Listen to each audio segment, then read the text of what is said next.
Alright. I should be live now. You can see there's OBS. YouTube's over there. I'm going to try and figure out how to get chat on the screen. So we're just going to have to deal with the little echo form here. And I am reading chat on second monitor, which is over there. That's where chat is. That's where the main monitor is. So that way you can tell where my eyes are.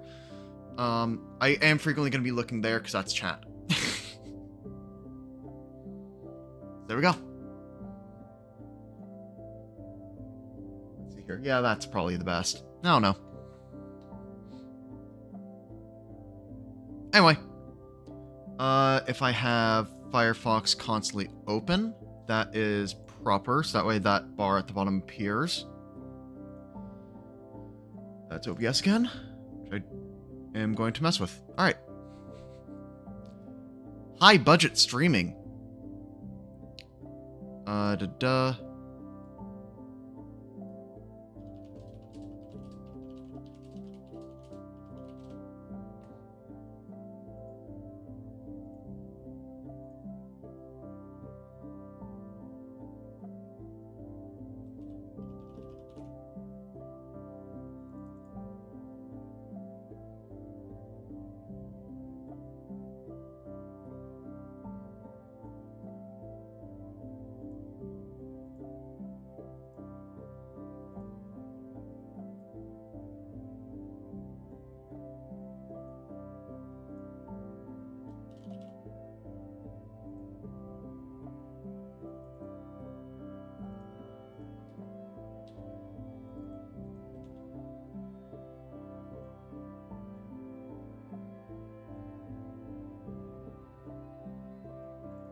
Alright, and then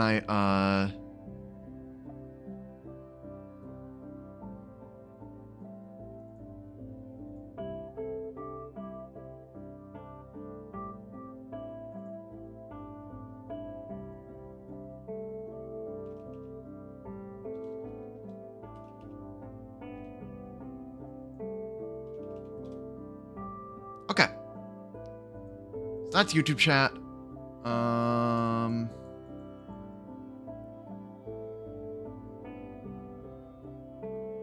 I'll make that like 180. Or rather, some like 380 and height down to it like 1,000. Okay.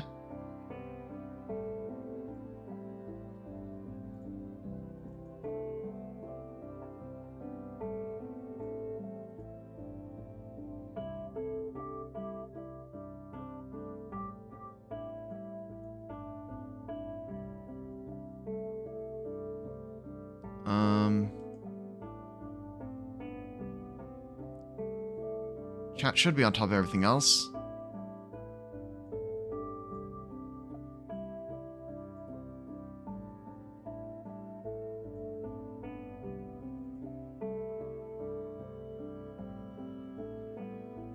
You know what? No chat today. No chat on the stream. Too complicated. I'll figure it out later.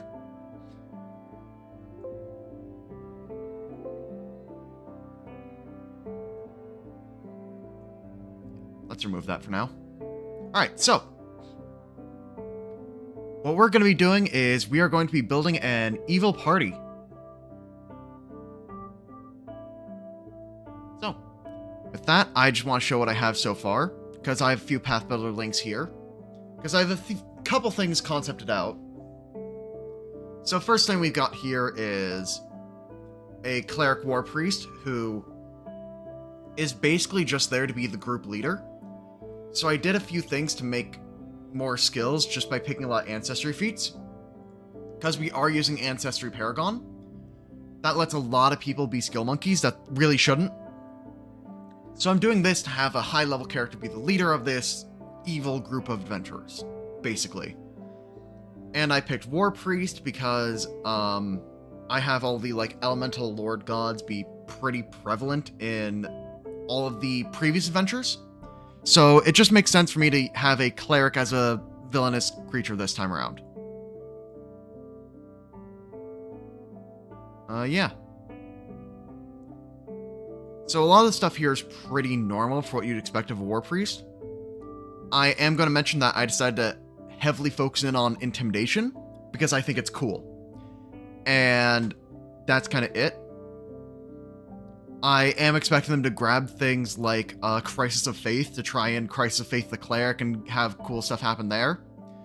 And that's when Skeptic's defense happens and he intimidates the Crisis of Faith into not existing, which I think is rad. Because I'm also building this party being countered several times. Because they're an extreme fight, I'm expecting them to likely negotiate a surrender of some kind, and then go separate ways for a while. And then have them prepare for, if we meet them again, we need to do X, Y, Z, and...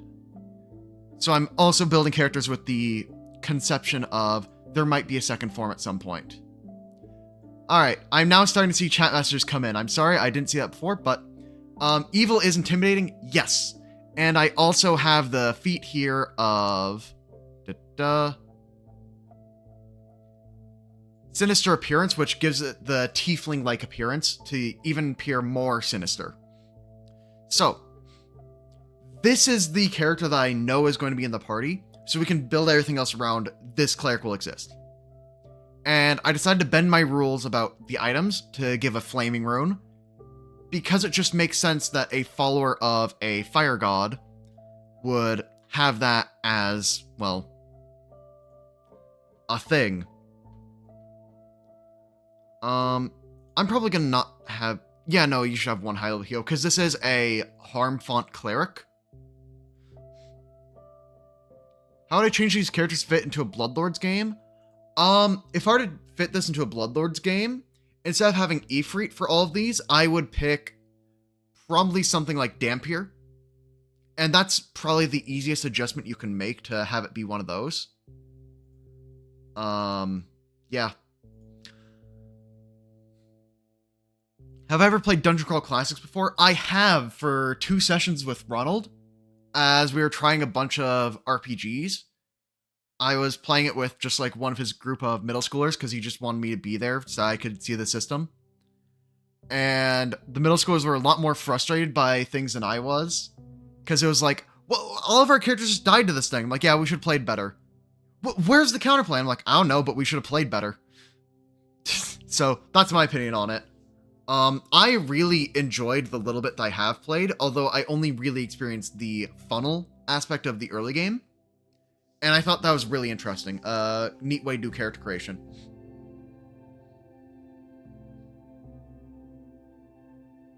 But yeah, you can see all this stuff is pretty standard in terms of the cleric type abilities. I'm kind of between giving him Wall of Fire or Ymeri's Mark, because Ymeri is the deity. And if you look at Ymeri's holy symbol, you can see it's a bunch of flaming longswords. So with that, with a major villain being a Ymeri cleric, I wanted to give him a flaming longsword because it's a flaming... I don't need Justified anymore. You get it. We're bending the rules if it's cool enough and on flavor enough. And this is a higher level character, so I'm down for it to be a flaming rune. If they do manage to kill this party, I am fine with my party picking up this flaming rune. I'm completely fine with that. Is there an evil champion in the party yet? No, there is not. I'll add that to the list of things we could do.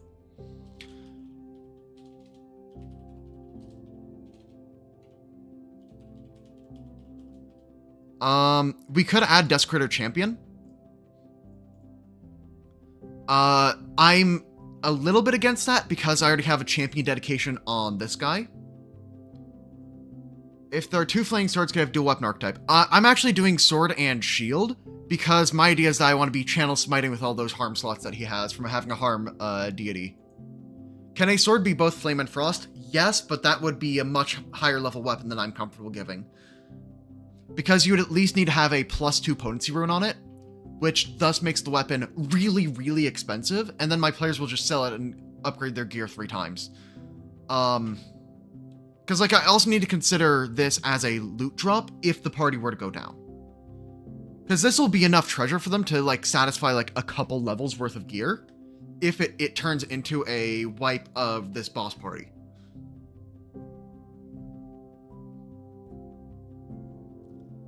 But there is no rule against having a sword that's both flame and frost, it just goes under the generic potency rules. Property rune.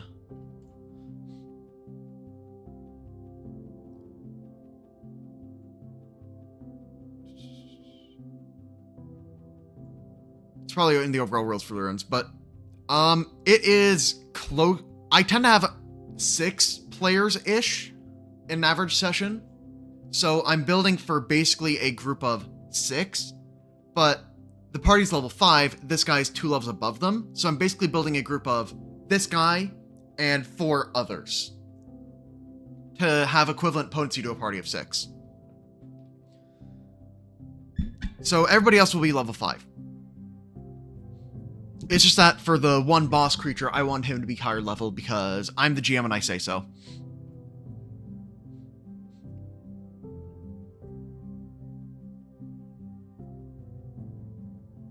Rip if somebody cancels? Correct. I mean, they're unlikely to actually kill the party because they're more useful for them alive. And I kind of want to go all in on the overall fire theme that these characters have. Because they're coming from the plane of fire. Because in this game, what's going to happen is the party is going to go to the plane of wood to try and get some disrupting runes. And so, as such, I feel like one of these folks, maybe the boss should also be a grapple cleric. You know, that's fair. Does Ymeri have Might Domain? This is the big determining factor. Does Ymeri have the Might Domain? Am I going to have to rework my big boss character? No Might Domain. Sorry, we're not doing it. I'm not going to break that rule. And also, it's very iconic for this deity for having that longsword, and one of the players also has been researching Plane of Fire, because their character is from there. Inner Radiance Torrent is Fire Mega Attack. There are a lot of Fire Mega Attacks, but the thing is, 4th rank slots are already kind of hard to come by. I'm likely going to rejig these spells to, like, include, instead of Blindness, I'm going to probably include, like, a 3rd rank heal. And I'll save this back to Google Drive. Yes, Google, sign me in. The setting is very amenable to gunslingers. But yeah. I'm thinking that I also want to throw a Ymeri's Mark in there, because the idea of this character marks somebody and then just detonates it later is really cool as like a mini fireball type thing. Yeah. Because you can then have a Ymeri's Mark be on like one of his allies, which is really neat. A Lore Master, better recall knowledge on the party. I want to have a knowledge character in here. Let me show you what I have in my notes first, because like this is one that I'm not really willing to pivot on. They just have like an intimidation-based war priest as like their front and center guy. That's all I know so far, but as for other notes, and this Google Doc is in the description of the stream, I have a Sage, which will just be a Flames Druid, and a Brawler, which will be a Elemental Fire Barbarian, and we can make the Barbarian a Wrestler pretty easily. Because I want everything to have a fire theme whenever possible. So I just kind of have a list of stuff down here that I could also fire theme.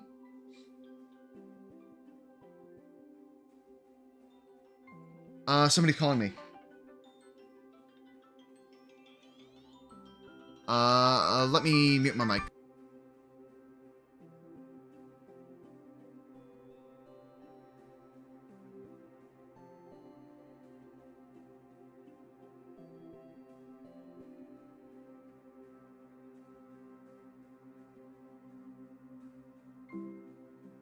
Alright, I should be back now. That was a friend asking if I was around to meet up, but no, I'm streaming. Lore Master on one of them said combat stuff would be a flex. I like where your head's at. We are doing it. Okay, what intelligence character are we making a Lore Master? I am super down for this. You are so correct. This is why I need a chat. This right here. Good stuff, Cooley1234. Go ahead and clip that and send it to your friends. Let's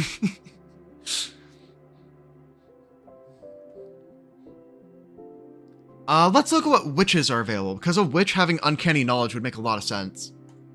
Because I haven't really looked at Witch super heavily since the remaster. So let's go see if there's a patron theme that's fire related.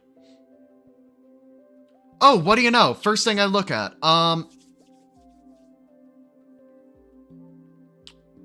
Flamekeeper. Willpower's putting out, blah, blah, blah. Bring out the cause, sure. Pack, Silence and Snow, nope. Spinner Threads, nope. Star's Shadow. Resentment. Okay, so none of them are really super fire themed. I don't really want to homebrew an entire witch. Especially if I'm using it as one of a massive party that I need to manage. So I'm going to eliminate witch as an option. So let's figure out who should be using the knowledge stuff.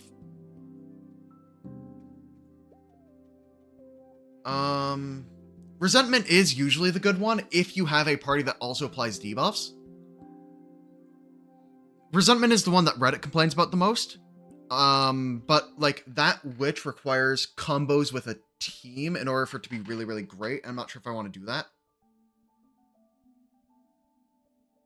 We could do the Iron Repercussion Tyrant Champion as a damage over time thing. We could do Investigator. Investigator would be sweet. And they're actually trying to solve a mystery.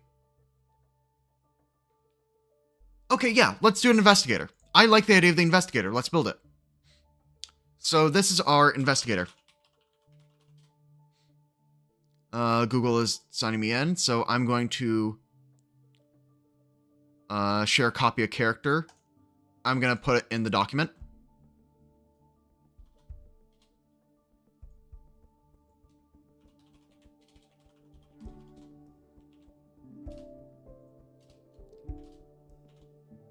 You're so right about the devised stratagem getting a crit. So let's quickly look at Investigator on Archives. Because, like, I don't really... Inventor is more amenable to fire theme, but I like the idea of them having an Investigator. The reason being that I want an Investigator specifically is they're actively also trying to solve a mystery of why the planes are colliding, so having somebody who could be a master of all knowledge would make a lot of sense. So I think that if there's a methodology that works, because like I don't really want to do alchemical sciences, and that's the only one that could be fire themed. Angel says, I'm new to PF2E. Does it lend itself to making PCs for enemies? Yes, it does. The math is the same basically for player characters and monsters. The issue is complexity cost. Because if you have player characters as enemies, you have a lot of complexity that has to go through your head.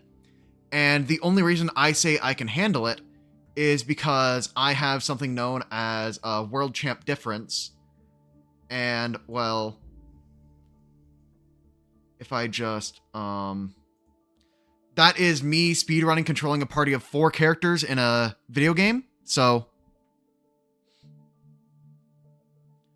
I am a world record holder at playing quickly with a lot of characters that you're managing, which means that I actually can do this, but I would not recommend this for any GM that is less experienced in the system than me. Monsters tend to have higher stats because they have less options. Yes, that is very true. Players are expected to teamwork and cover for each other's weaknesses. Monsters are basically designed to be massive wads of numbers with a few signature abilities. I think that having player characters might, as enemies, it'll work. It just might not be as satisfying because they don't have as many big reveal moments and a lot more small abilities that you won't get to use or show off, and it's a lot more to manage. And Ryan, good job on trying out Donsbury Days. I really like it.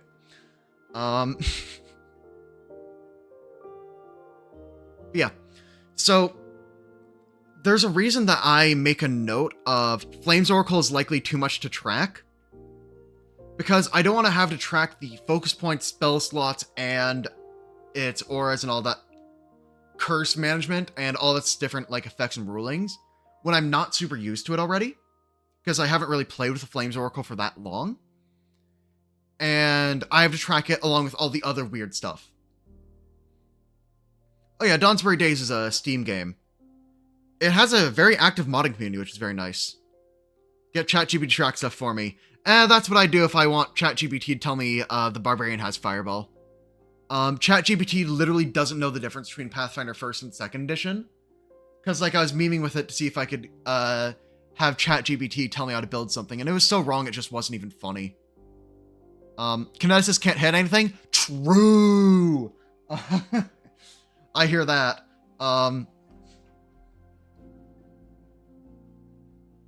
Nice. Jolvet is still one of my favorite characters I've ever made. I am currently playing him in a different game that Ron is running, and he has only become scarier as the thing progressed, and then the remaster made him terrifying. And it is hilarious how little things actually threaten that party. I have more to talk about on that cleric build, but back to this. I don't think I see the methodology for this investigator, because, like, I'm totally down for it. I see how it's saucy, but I do think that inventor fits the party better. And I can have the inventor also take a bunch of the int stuff, and then I can have the inventor also be a grappler. So I think I'm going to go with an inventor grappler knowledge person, because they that also mirrors another character that's in the party from, like, the hero side, and I think that's also sweet. So I think that I'm actually going to do a judgment call here, and I'm going to say, let's go ahead and make an inventor. I'm just gonna make that judgment call. Like, I could do empiricism, but yeah.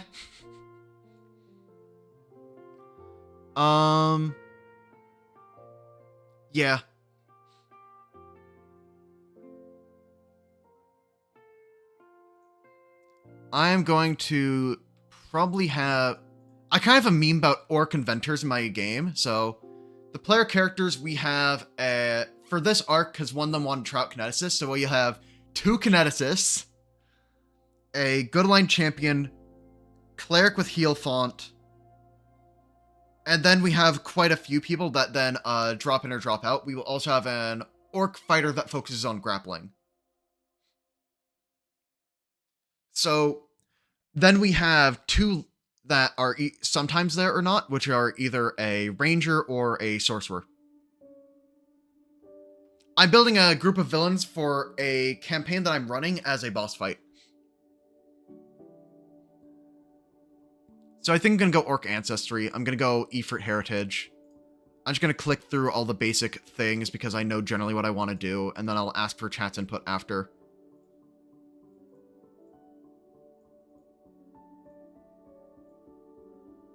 Instead of Barkeep, we are going to go...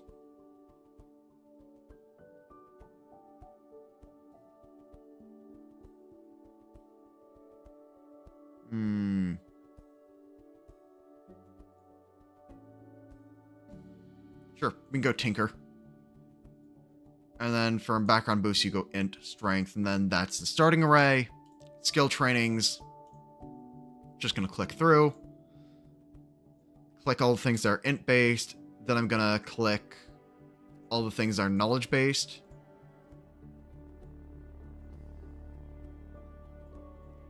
You're not a fighter, you are an inventor.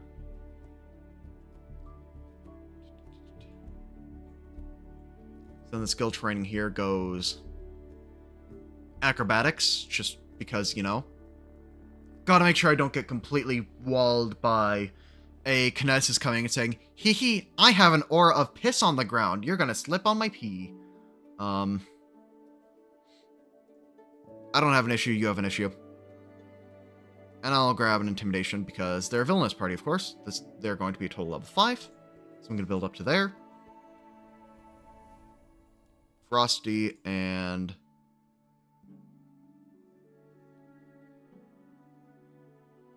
I think I'm gonna grab them,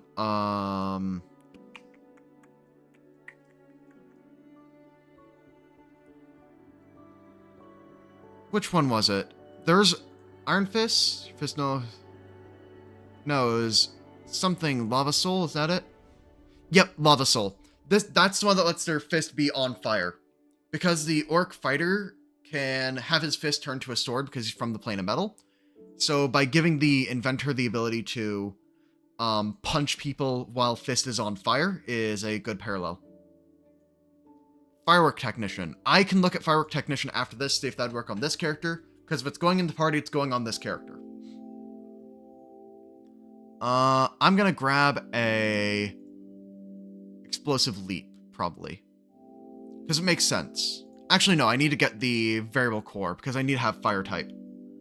So Variable Core, damage type will be... Oh no, it already does fire damage.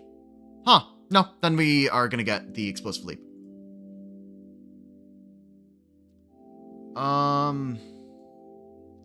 have to give buff and debuff. So, yes, I can go for mutagens, but I also don't want to track mutagens because I have to control an entire party of these guys in pen and paper. So because of that, I want to keep everything as simple as possible in my head.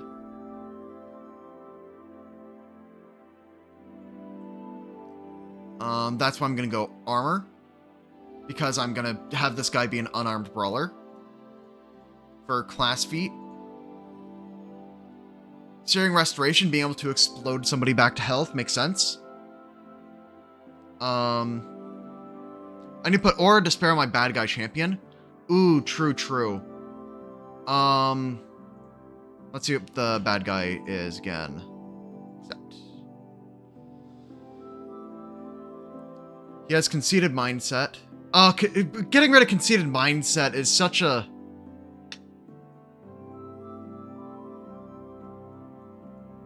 I don't know. It's a very hard argument for me to get rid of Conceited Mindset, you know? That's such a big deal.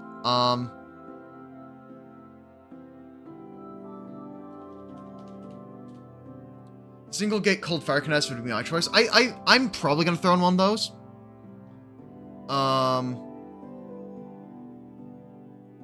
So this one could be our Firework. Let's go ahead and take a look at Firework Technician over here.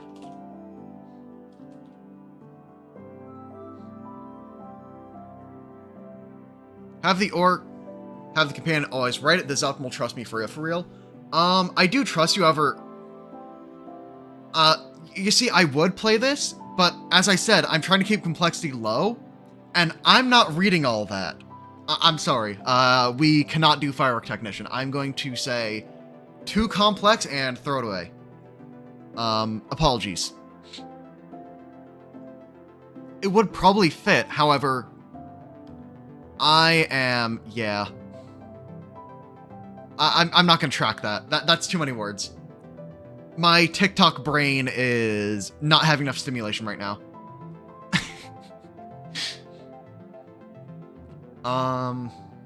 There aren't enough, you know, little Subway Surfer guys running at the bottom of my screen for this.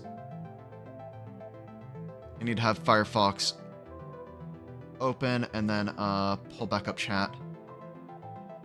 Not reading all that, but sorry it happened or whatever. Wait, hold up.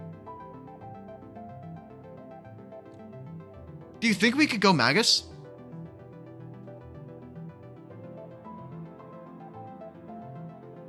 Because we could get the Spell Strike.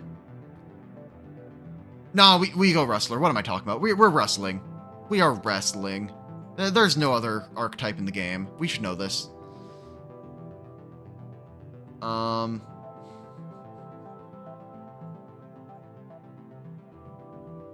It'd be really annoying to throw in a bard. True, and I might throw in a bard still. Because, like, if I go through this, and this is an inventor, then I could, in theory, slam down a bard. And it could look something like this. So then I have two wrestlers just for the hell of it. In this case, I might make the barbarian just like giant weapon using, but... And the inventor be pure grapply. That could work. I like the idea.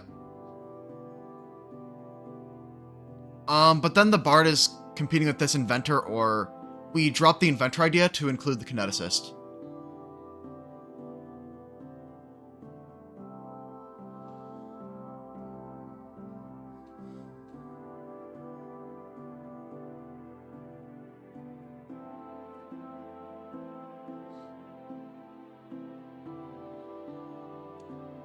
So, chat.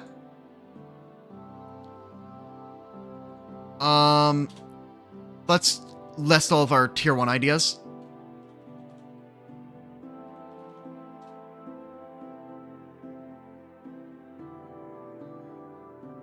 I think I can eliminate that idea.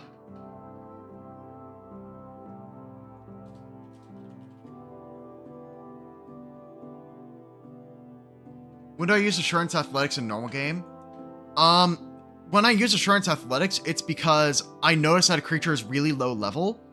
I already tried to do my combat grab, and then I guess their weak save as my third action when I already have high multi-attack penalty. I just try to Assurance Trip or try to Assurance Grapple or just do something with it. The other time I really use it is when I'm climbing and I don't want to crit fail. So I actually really like all of that kind of stuff, the Assurance Athletics, as a movement skill feat.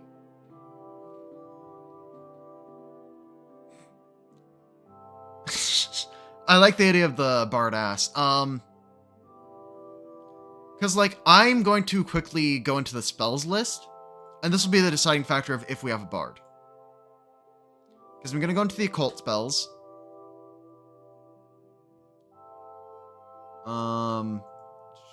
Where is the way to get to sort into table mode? Name ascending, numbers, PFS, rarity, show all filters, career type, blah, blah, blah, blah. Table, there it is. Show all filters. Traits. How many fire spells do they have? 9 total. Okay, so, are these spells actually good? No. No.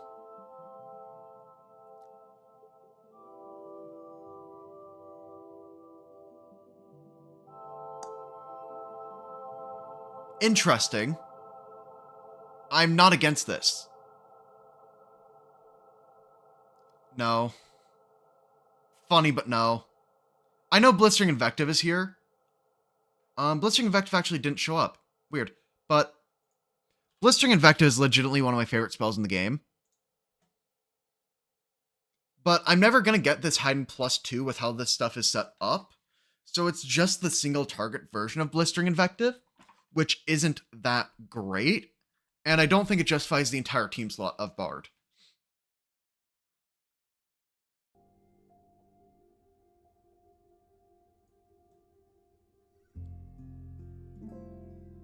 So I think I'm going to cut Bard.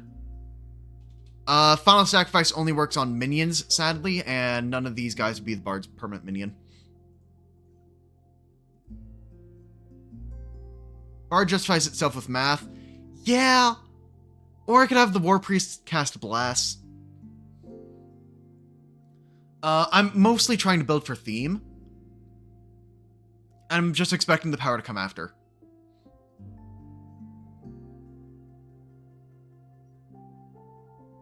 So I like the idea of let's have an inventor, so that way we can get a second healer for this druid and this war priest, so we can just have a healer. And I like the idea of a Firegate kineticist, because kineticist is pretty important. Yeah, I am going to go fire druid. That's right up here.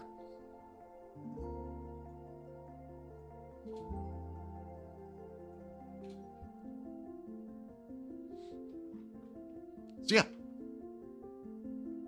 I'm going to have the inventor get the wrestler stuff, and I'm just going to finish building up this inventor all the way. Right, yeah, inventor gets crafting automatically progressed, which is really nice. So therefore, you're going to have, you live in a society. Ancestry Paragon will have Oracle Lore.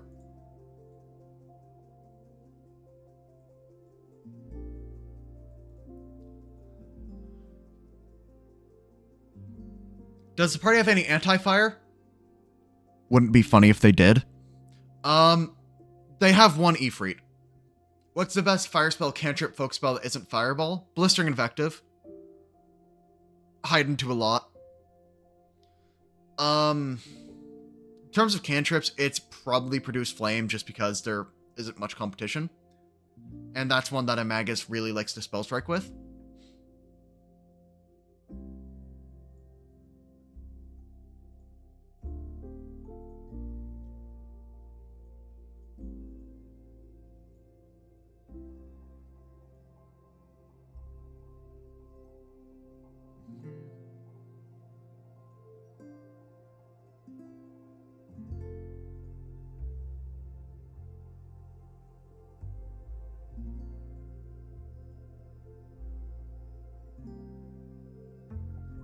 Fireball is really good at its job, which is dealing with a bunch of crowds. But beyond that, it isn't super great. What's up to you too, Ouroboros? The party is level 5, and you can see what we have so far in this document here. In a game filled with nails, Fireball is the hammer. True, but only if you have a bunch of small nails. If you have a group of small nails, Fireball like instantly wins you the encounter, and that's its job. And does that job well.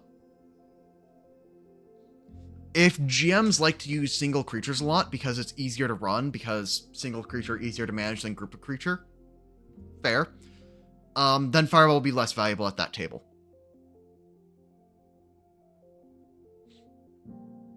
Fireball's a nail gun. Good way to put it.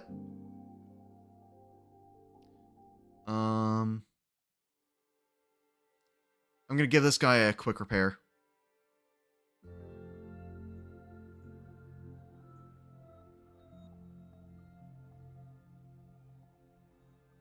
Arcana goes to their ability boost, strength, con, whiz, int. Ancestry feat of...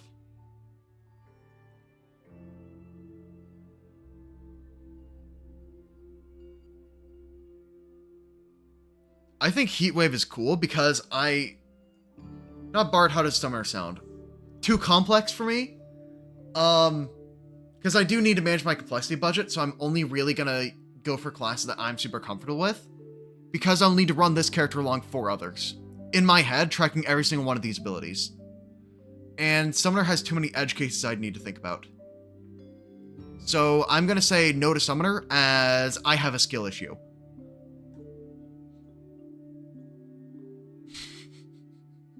And that's all I'm going to say about it.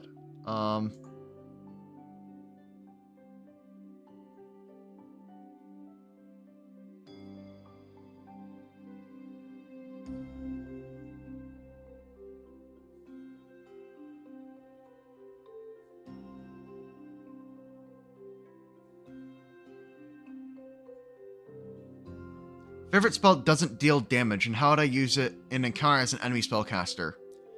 So my favorite spell doesn't deal damage is probably currently Helpful Steps, which I can just pull up. This is not the party to build for it. And you might remember this from my cleric guide where I called it Go-Go Gadget Sniper Tower. And the way you use this is you have a sniper, and you have the party in an open field, and you have the sniper sit on top of the Helpful Steps just going bang, bang, bang. If you want a more serious answer for a thing you could use, the answer is heal.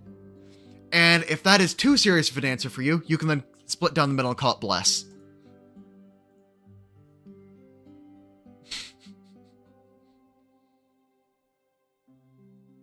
That's my answer.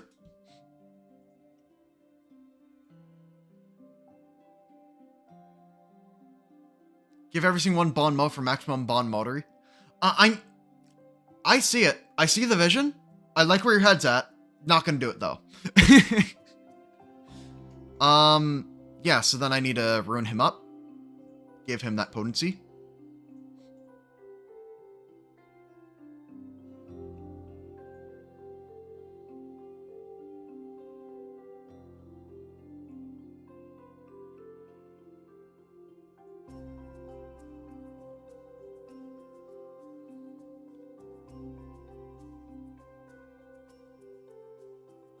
I'm just gonna add a D4 fire damage to it.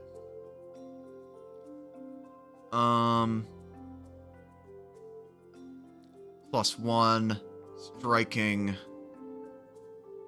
accept, and gear. I'm gonna just give him a lifting belt.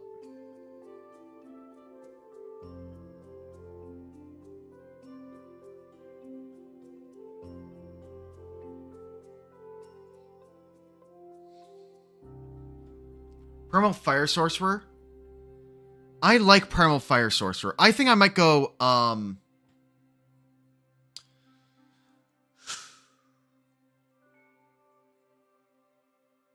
might get rid of this Flames Druid and replace that with a Sorcerer, because that makes more sense, honestly, for what I want to do with it. And for the theme of the game.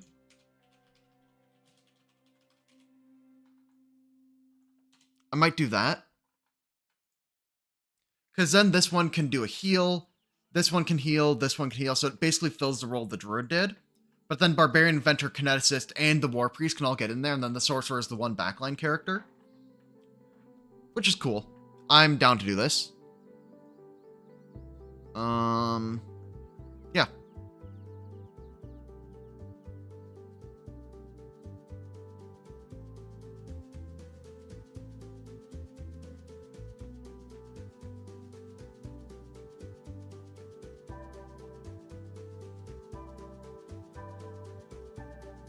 Maybe I have a level 6 Barbarian Kineticist. I could see it.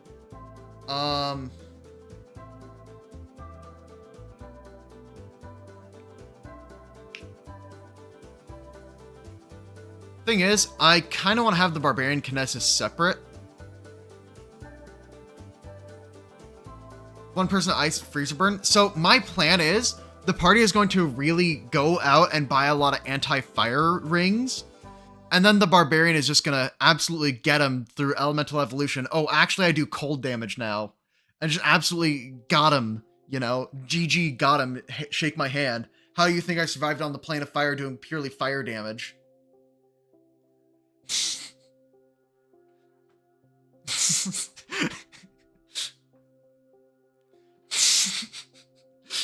Like, GG got him. Shake my hand. You thought I was going to be out of tricks just because you've seen me fight once? Nah, you forgot how many feats I have.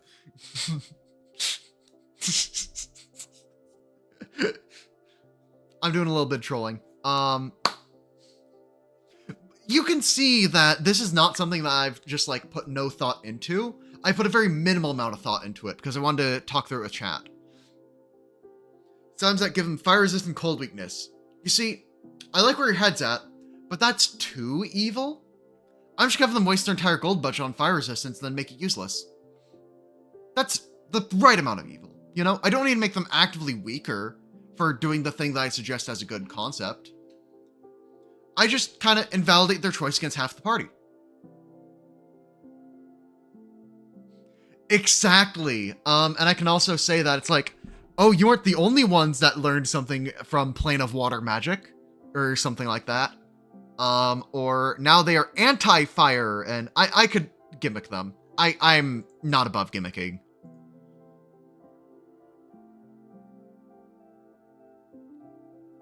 I could also, instead of a sorcerer, go a psychic here. So that way I can have that sorcerer type figure, then drop a amped fireball on their heads. And it would also justify for how the kineticist and barbarian learned to swap to ice powers, because it would just be they learned from the psychic how to manipulate their magic.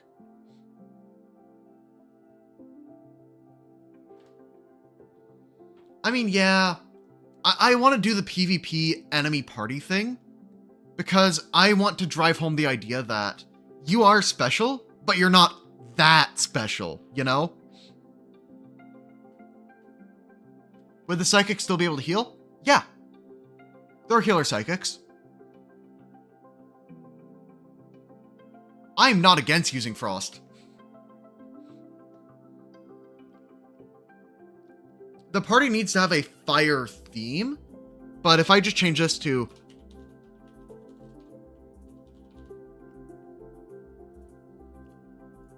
and I just have the kineticist, and the war priest is already a wisdom character, like, this is a balanced party, like... Inventor helps them heal out of combat, so does with the psychic, if I have it be the correct subclass.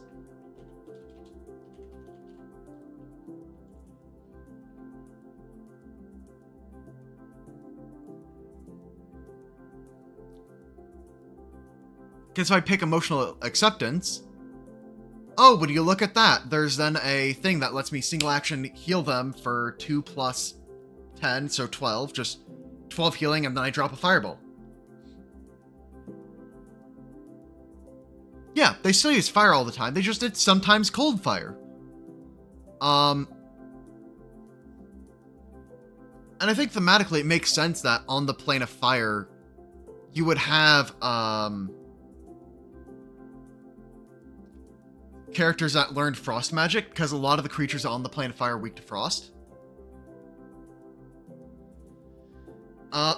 What emotion? All of them. All of the emotions are accepted. Temperature manipulation is the gimmick, because like if you read the conscious mind description of oscillating wave, it literally starts with the conservation of energy law from physics, which is so funny. Energy can't be created or destroyed, only transferred or changed. I fill you with evil. Yeah, so I kind of like this idea. I know how Psychic works very well, so I am comfortable playing Psychic.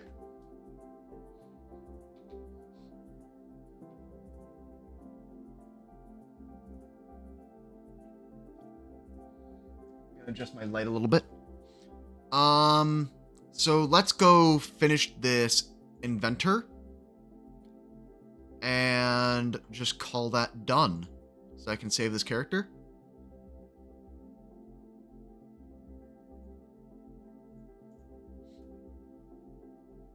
And make sure that I have a copy ready to go.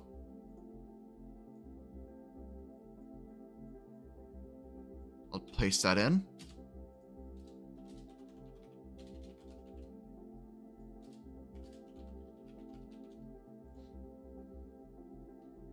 Okay.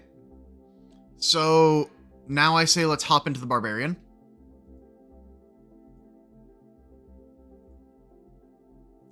Drag you up to level 5.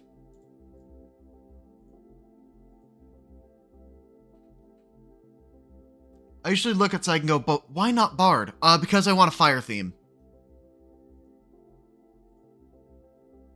That's it. Doesn't need more of justification.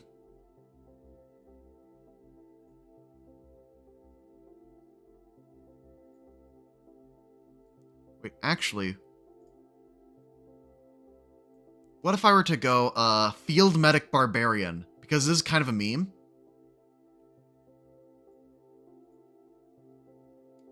Because the thing with Field Medic is you can Battle Medicine while raging, because Battle Medicine does not have the Concentrate trait. So, you know, Rage Bandage Slap is a valid thing. They just cauterize the wound as they're slapping the bandit on. Treat wounds. I mean, I can pull up Battle Medicine right now. Point to where you see the thing that says that it's Concentrate.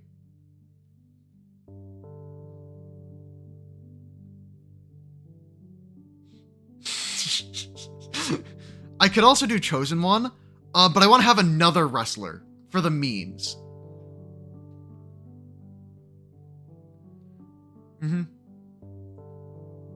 I could do a kineticist grappler.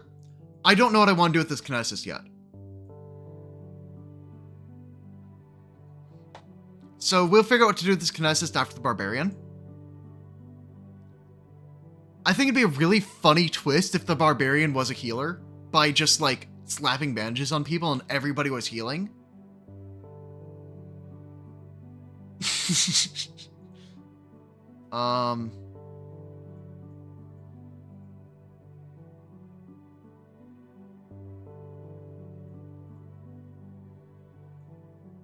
Sharp Fangs to get a D8 bite attack. D8 bite is the reason I'm playing a lizard folk. Yeah, Battle Medicine would not inherit any of the traits of Treat Wounds, because they're two different activities. Battle Medicine only refers to Treat Wounds to say the amount that you heal. Oh, and also for the Healer Barbarian thing, barbarians actually don't lose a significant percent of their damage to go and use a one-handed weapon. So you can even be like a shield and open hand barbarian, just be like grappling people, raising your shield, doing the whole thing, and just be a healer barbarian. It's a completely valid way to play the game.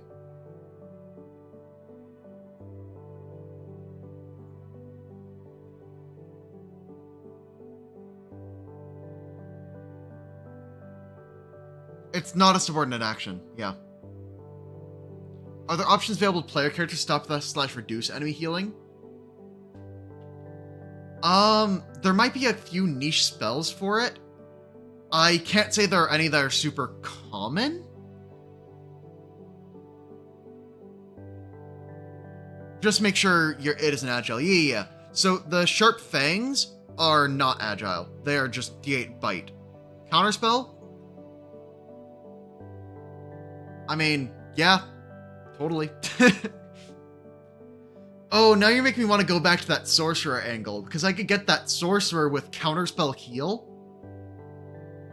Guys, do we counterspell the heals? Chat, do we counterspell heal? Are we a counterspell heal angle?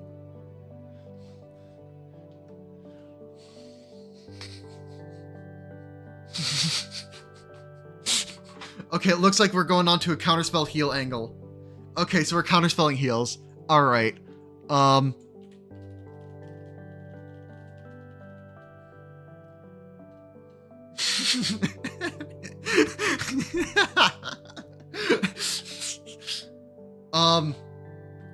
They are an evil party. Yeah, no, absolutely. This is why I have you, chat. This is you. Could you counterspell Soothe as well? Only if I had Soothe on that character due to how counterspell works. The idea of counterspelling heals again makes me giddy, because that was the few ways I made 5e fights hard.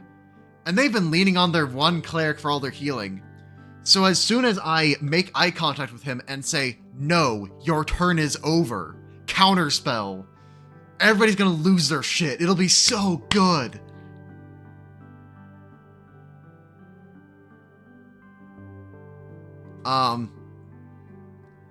Yeah, no, this is perfect. This is peak. This is peak game design. Sorcerer would have counterspell. And the sorcerer would also have 3 max rank spell slots to keep on countering it for the entire duration of the fight.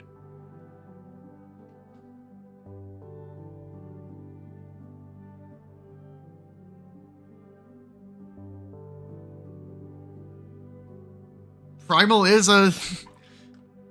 Primal has the healing thing, so I could get Dangerous Sorcerer, I can get Counterspell, I just play Human to get some extra level 1 feats.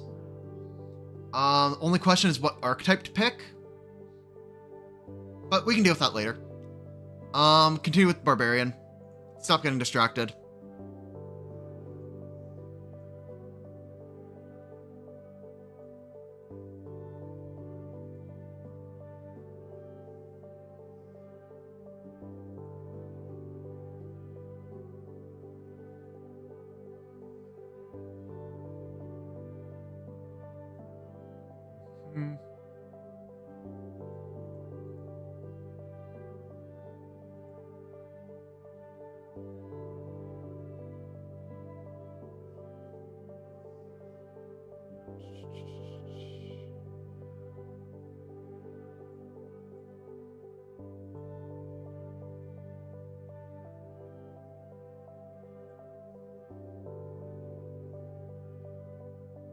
Make the sorcerer look like the cleric Flame's apprentice. I like that idea. That's kind of good. I can see it. Yeah.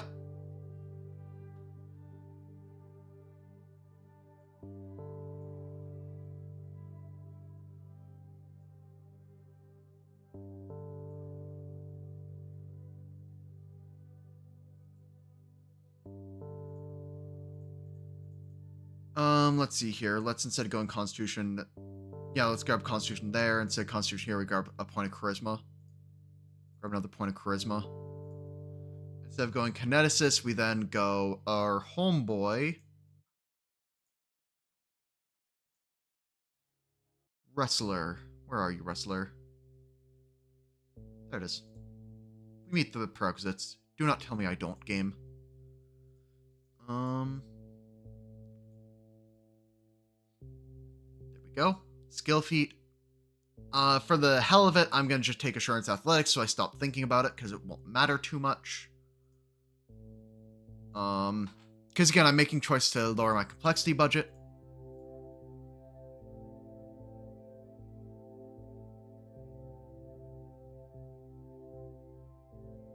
Why is my intimidation not trained? Let's grab that intimidation, shall we?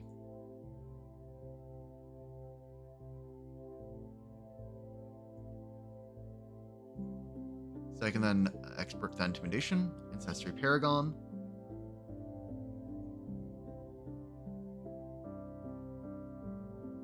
Let's just grab that one. Well, I already have intimidating glare, so that's not as good. Let's go ahead and just grab the lizard folklore.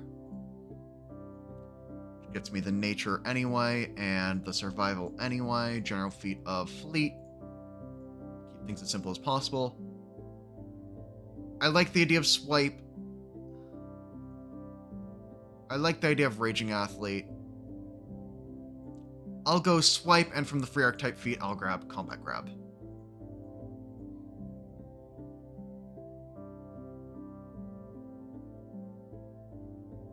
And I'll grab intimidating prowess, skill increase, expert medicine, ability boost, strength, con, whiz, charisma. Train animal. I'm not gonna try and manage animal companions or anything. I'll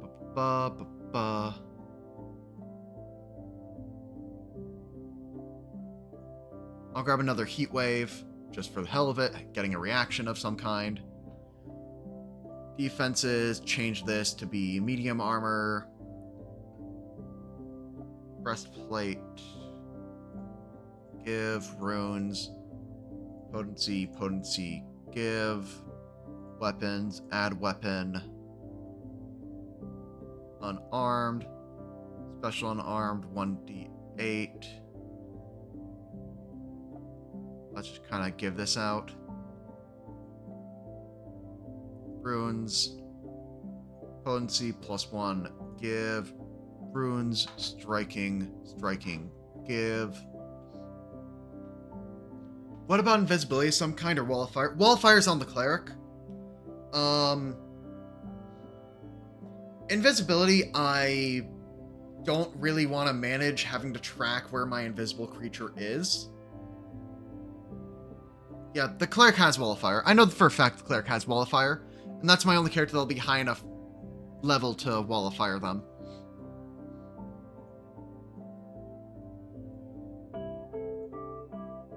Yeah, so they're gonna just, like, be biting people. And using barbarian damage. So that way I can have rage. And then I can have my elemental instinct give me this a happy little blah blah blah. 2 to 4, so it's 4 damage. So it's gonna be 4 fire damage on all of its attacks, which is pretty good. That's the brawler.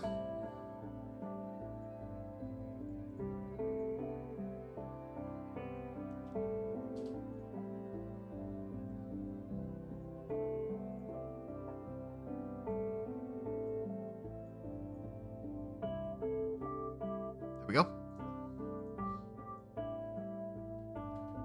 And I think people are really excited to see the sorcerer, so let's do that while we can make it so it can counterspell heals. Let's make a new character. Get started. Gonna immediately go into my character options. Free archetype. As PC's recall knowledging work? I have access to 3rd rank spells or below, except for the team captain who has 4th and below.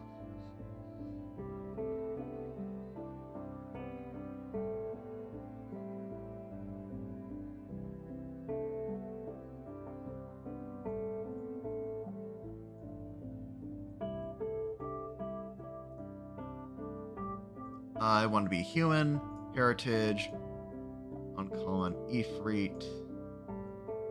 Background. So, the party used to have an evil champion who was a barkeep, so I'm gonna do this as a reference.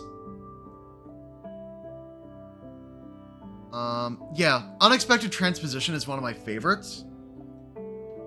The world itself has a level cap of 8-ish for normal people. And the bad guy is a lich who views himself as above everybody else because he is. And that's a thing the parties need to deal with, because he can do up to 7th rank spells, and that's like a big deal.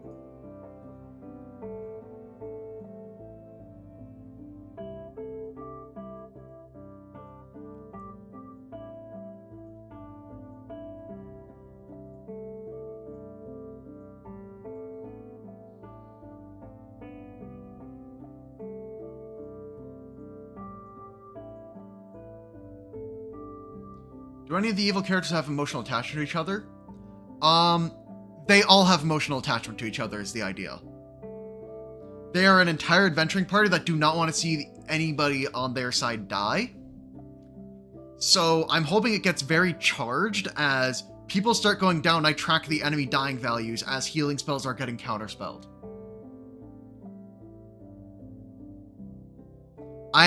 I think this will be very spicy because I have warned people I am not afraid to rip up character sheets. I've also made resurrections really hard to get access to in the lore of the setting I run.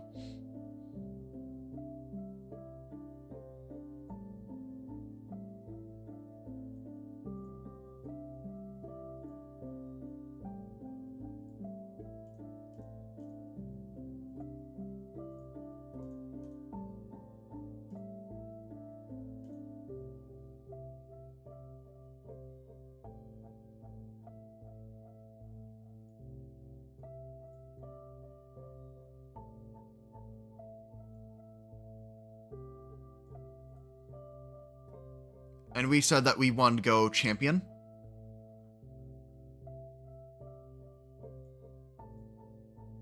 And we are going to go a desecrator.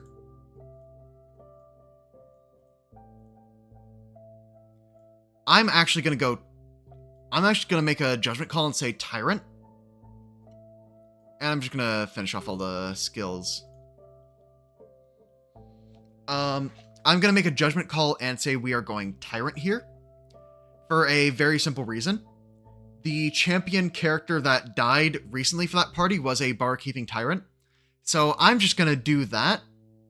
I'm going to give a bon mot as a skill feat because I am having fun. And I think that it's fun.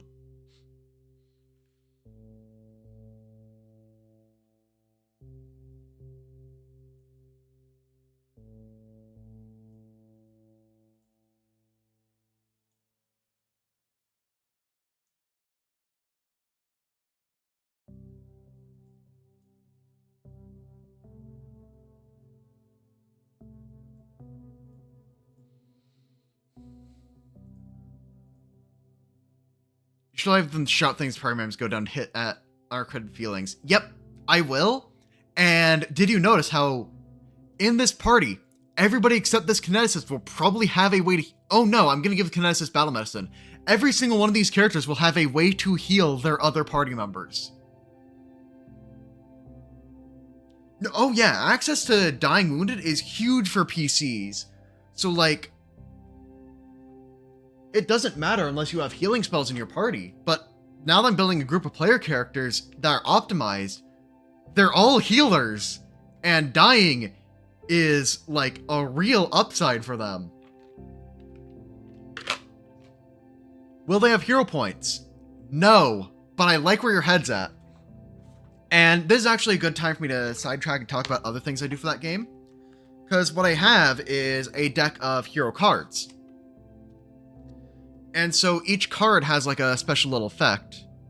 I'm actually going to make it so that my webcam is larger so you can read these. So you have stuff like Righteous Vengeance, which gives you a reaction for when allies reduced to 0 HP or dies, and then basically gives you a Barbarian Rage for a turn. Or you could have Flash from League of Legends, which lets you teleport 5 feet as a free action on your turn. You have a hero card that lets you just give a reroll or stabilize to another player. The one that lets you trade cards with other players, called the free market, and then you have the freer market, which just lets anybody give each other cards. It's a gimmick, but we have a lot of fun with it. Different colors mean different things. So like pink cards tend to be really ridiculous or a curse. So there's a complication card that just gives the GM a hero point. And this is so pink. It turns the rest of the background blue due to how pink this card is. It is hard to read, it is so pink. I cannot tell you how pink that card is in person. It is something you just need to see to understand how pink that is. It is ridiculously pink. But yeah, so I have that way of doing hero points. Because it's just more fun. And that's really what it's about.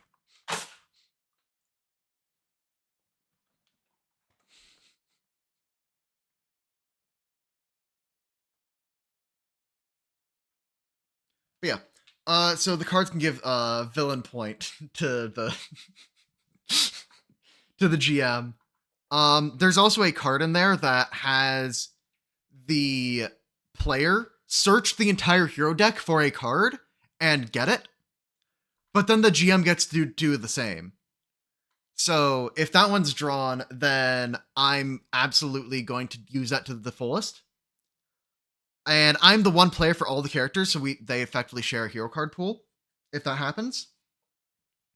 And the last time that one was drawn, what I ended up doing, I forgot to change back to stream. Okay, so what I ended up doing is I got the card titled Got Him, which requires you to hit somebody with a D's nuts joke. And I did it, so I got to draw a bunch of cards from the deck, and I just kind of like straight hero pointed at every single monster for the rest of that session. It was great. Peak Pathfinder. There's not a you go to jail card, but there is a card that lets the GM make the situation actively worse in a way of my choice. Cards replace hero points and are given out the exact same way as hero points. Ah, yeah, the war cleric. The tide is turning.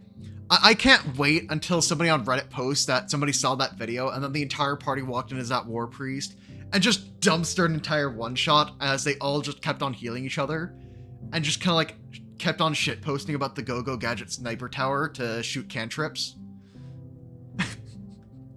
Cast disintegrated and pulls. I don't have an actual Uno reverse hero card. Although what I do have as a hero card is a blank.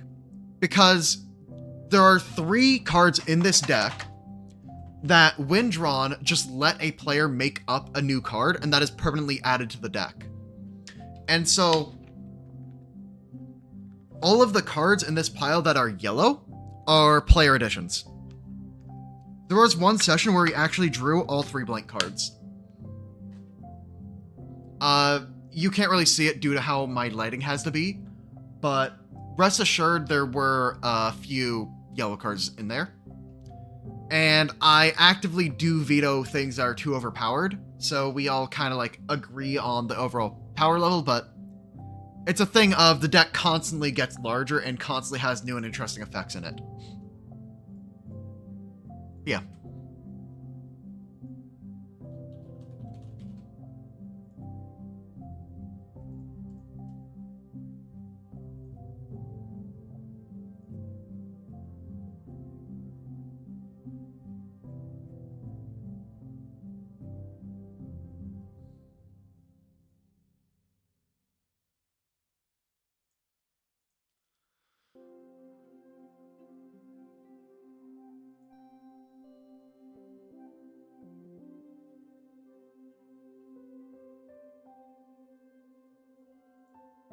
Huh.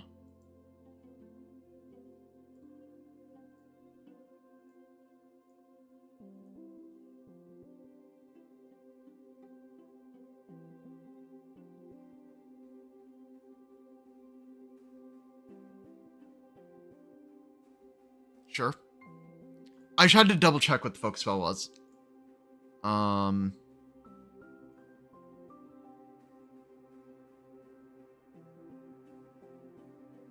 Alright.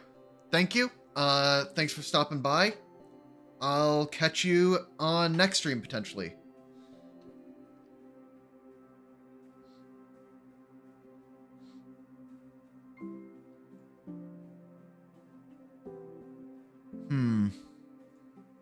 Let's see, what... Champion has great feats, for multi-classers. What am I talking about?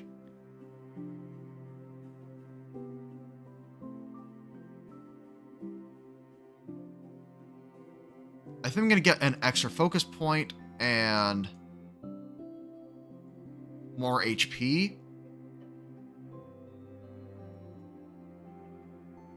Actually, no, wait. I'd go basic devotion because this is Yamari.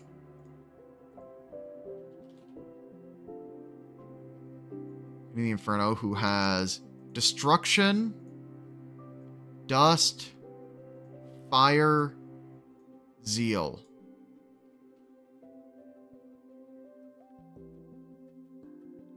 Give the sorcerer a nickname like Barkeep and a real name that sounds like Tyrant. Ooh, good, good, good, good.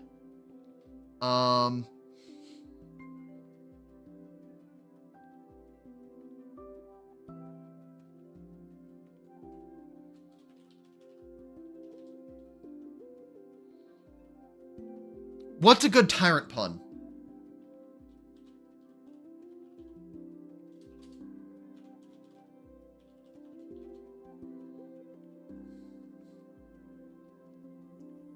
Sure.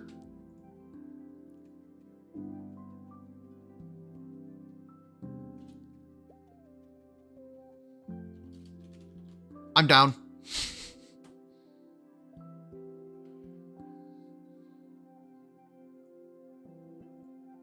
I'm down for a Tyrant.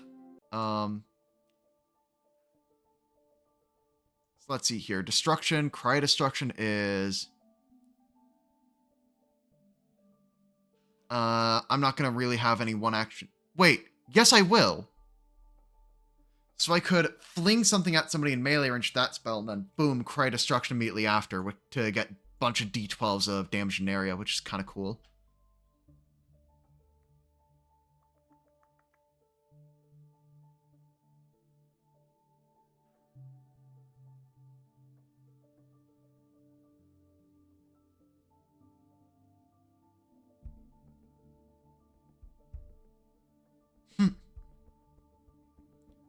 There's Parch. Parch could be interesting. It's just like a debuff, but like...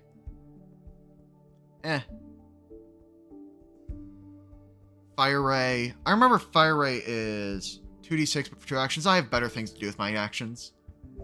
I'm not using weapons. So, I think we go Destruction Domain. Just because it's different than the things I already have access to. So then we go Deity's Domain... Select Domain Destruction, which will give me another focus point. And then for the skill feat, we then go Intimidating Prowess. Then for the skill increase, we get Athletics to Expert, and then Strength, Con, Wiz, Charisma. Defense, we change the defense to be Full Plate. That's Rune to be Potency +1. And I should mention, the cleric is also champion archetyped. So it'll just be a bunch of casters and champion archetypes trying to heal and counterspell each other, which is hilarious. So I'm also going to add a demon mask.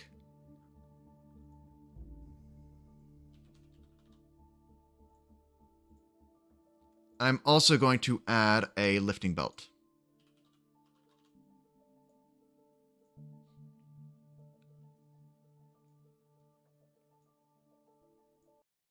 And now we have a few more spells to pick out. So I'm just going to quickly click all these because I need to. Resist energy, fine. Fireball. Cool, we don't even need to do the fireball. And guess what, guys? Set signature fireball. Does anybody disagree with me setting signature fireball for third? Doesn't matter. We're setting fireball. It's fireball. Guys, it's fireball. Alright, so then I don't think anybody's going to disagree with me. Grabbing heal, set a signature. I don't think anybody's going to disagree with that. Resurrection's hard to get access to. Means preserving the body during the wait. They could do that. Because, like, they could do that with, like, Salt and the Mundane Preservation methods until their cleric leader then starts using the Gentle Repose thing, and then they'll start going really all in on trying to resurrect their fallen comrade. And they might become unlikely allies later on. Because, like, I want this to be an evil party that isn't irredeemably evil. You know what I mean? Like, they just have a goal that runs contrary to the party's goal. But they're not diametrically opposed in any overly significant way.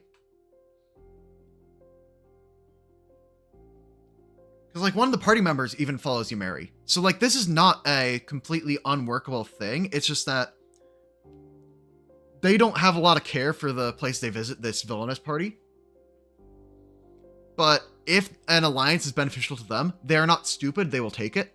And I believe the party will do the same. Or, like, the good party. So I'm going to grab an electric arc because ha ha ha.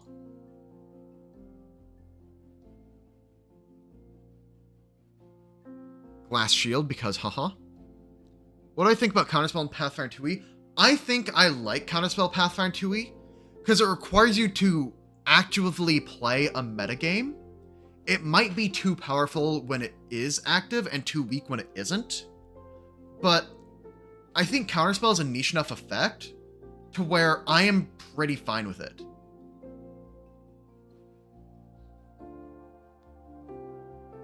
Because, like, I think about Counterspell, and I'm thinking about you need to spend a ton of feats to get this thing to be good to beat other spellcasters, which I think is fair for the game. I don't like 5e Counterspell, where you just, if you have this on your spell list, you take it, because that's the only counterplay Magic has. But here, Counterspell is a way for you to burn resources to get very, very action efficient in a tough combat. So I actually really like Counterspell's place in the game. I think it's healthy as it is right now. If it was any stronger, I would not like Counterspell.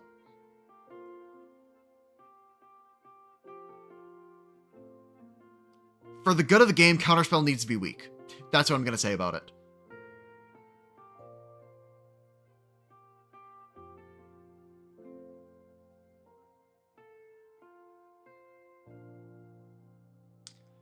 Fun Police, so the Fun Police concept, I would say, actively involves, like, a Counterspell wrestler type deal.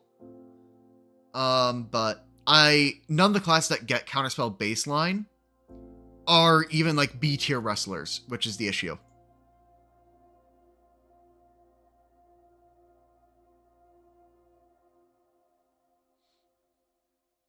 Yeah, I think Counterspell is much stronger with spontaneous casting. Because, like, you have signature heal, and then you have heals for both Counterspell and healing.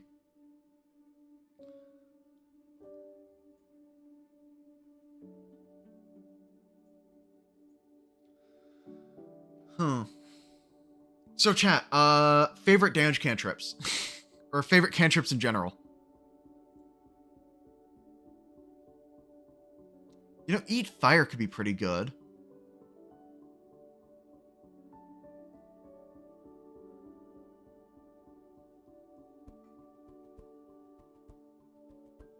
Nah, no it isn't. Not really. I have better plans.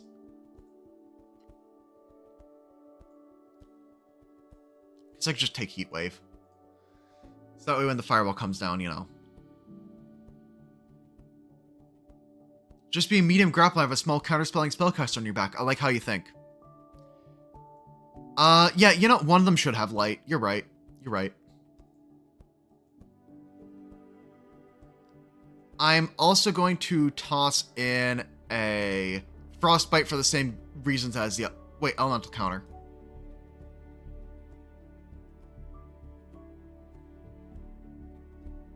Let's just go for it. Have the gimmick counterspell character.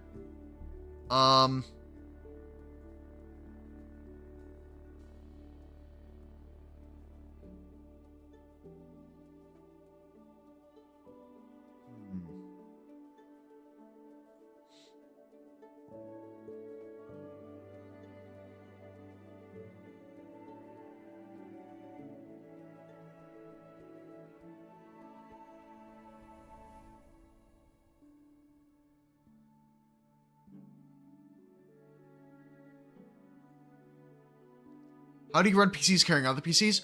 Well, in terms of writing like a mount, there are rules for that say each PC is slowed 1. However, what I would say if they're just carrying is a creature has a bulk of 6.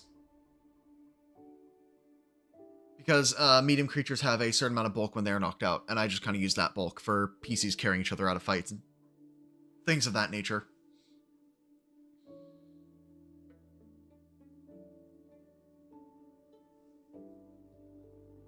I mean, why would you use stabilize if you could just cast heal? That's the thought process here.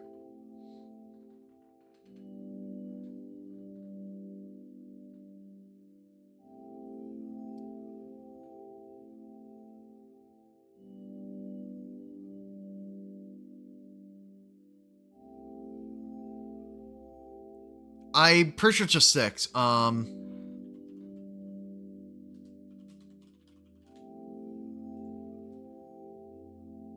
Stabilize for the enemies? I mean, then just use a medicine check. Like, it isn't a super high DC just stabilize an enemy with medicine, so like, just skill issue.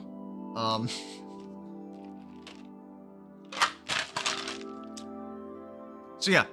This is the table that I use for carrying creatures because it just exists, and I just use the table without thinking, because medium is bulk 6. If you're wearing full armor, I might increase that by a couple more, but a lot of what makes armor difficult to carry isn't just the weight, it's that it's in an awkward position, but if it's on their person, it's easier to carry, and like, this is that way it's actually like, possible for you to carry your dragon ally out of a fight.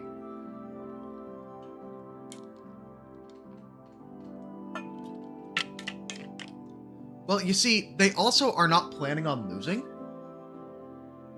Because, like, if the entire party, which may remind you, is mono healers, runs out of healing abilities, something else has gone so horribly wrong, I don't even know how to help you.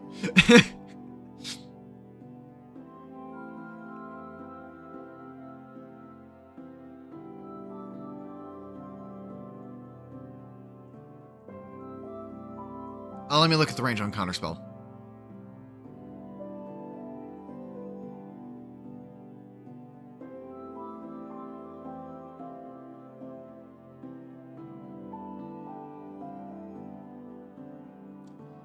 Why does counterspell not have a range listed?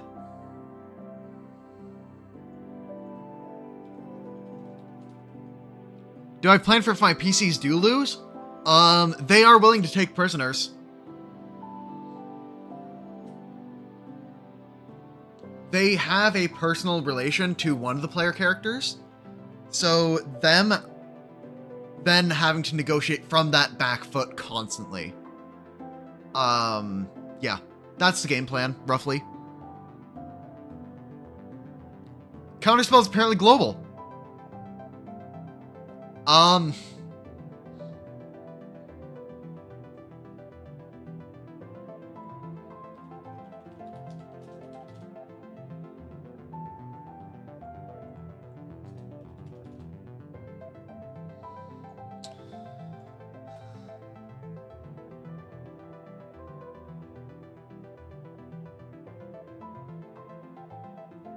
Thus, the range counterspell is whatever your range of vision is.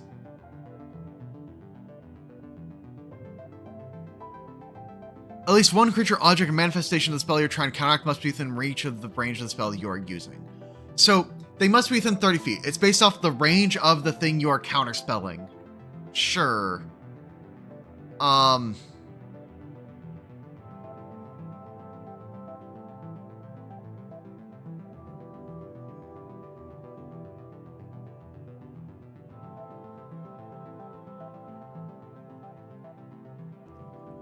I'm going to quickly look at the rules for counteracting.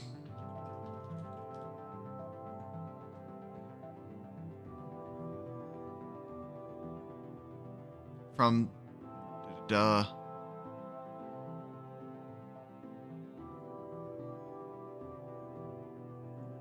no, I think that the counterspell just works from any range. So yeah, no, that's gross. Good luck with that. Lamau. Great.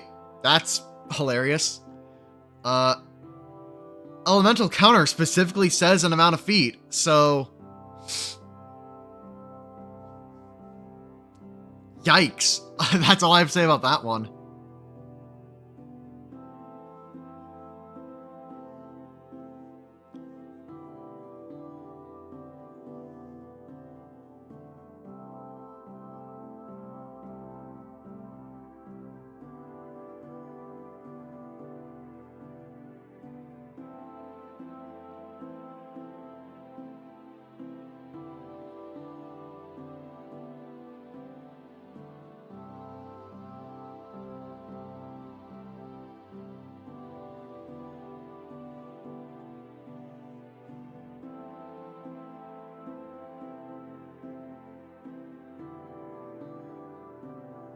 This is what it looks like when I'm trying to, Yeah, no, I could see it. Like, RAI, I don't know what the intention is. I'm just gonna give it a range of 60 feet and call it a day. I'm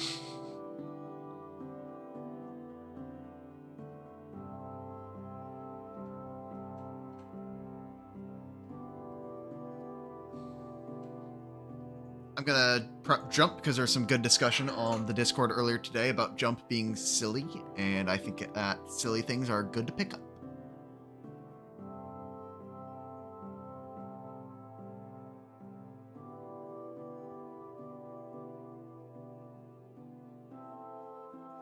Let's also grab a fear just for the hell of it.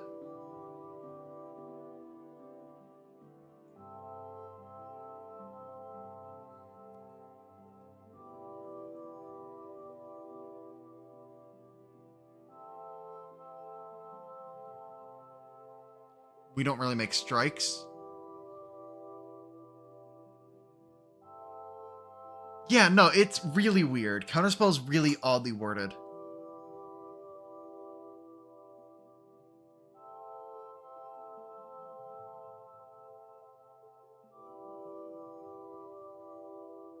Yeah, 60-foot reach feels right. That or reach the spell you are using, but I think 60 foot just general feels Pathfinder-y to me. I don't know how to describe it.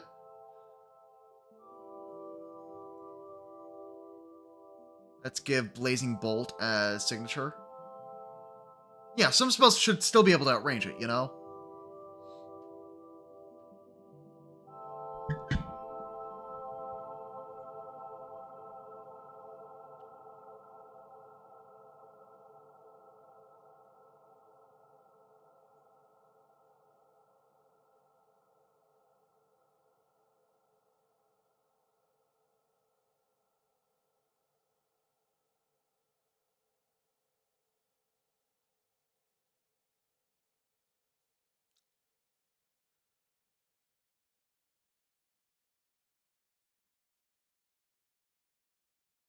Because that only works for spells, which isn't as good. Can you explain if quick recognition feat helps if anything at all when counterspelling? If you have additional reactions, or you have it at master to where you can automatically attempt to identify. That's kind of it. Again, it's another weird thing.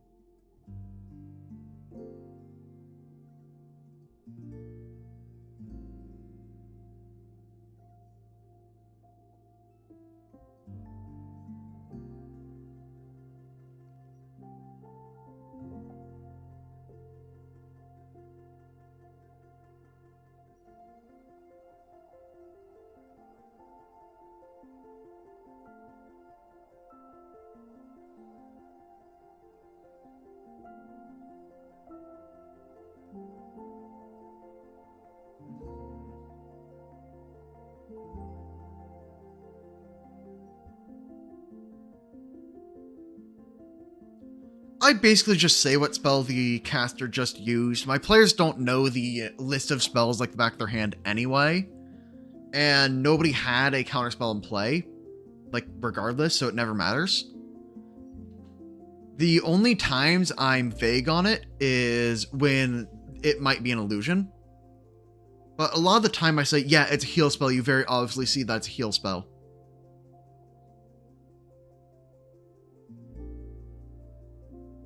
So, spell recognition, you automatically know the spell if it is something that you have prepared. Or you have it in your repertoire or whatever. So, like, if somebody casts a heal, for example, and I'm playing a cleric who has heal prepared, I'd recognize that as, yes, that is heal. But that's when you could do it without the feat as well. It's just kind of weird. Or maybe when it's a curse or affliction, it's going to activate immediately. Yep. Because normally if something has an immediate effect, like giving them a status ailment, I will describe the status ailment to them so that they then track it. It's a way for me to cut down on the amount of mental load I'm dealing with.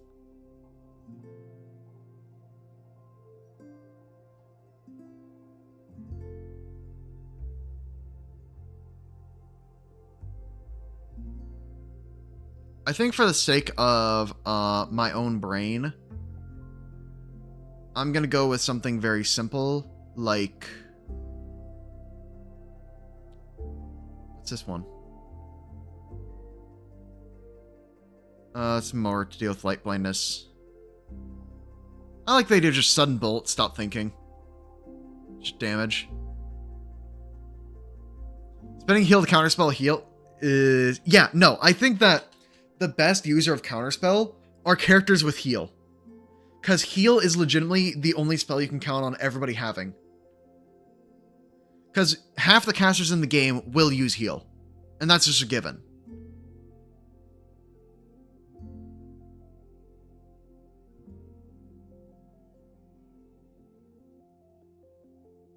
And now I'm just going to grab the haste slow combo and we're going to call it a day.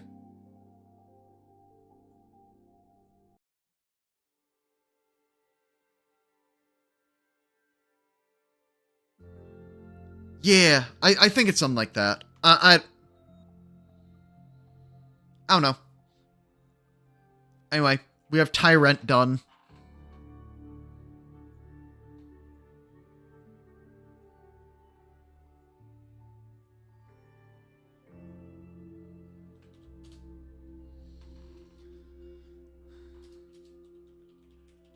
Is the Barbarian done? I'm pretty sure the Barbarian was done, so I'm going to mark that as finished.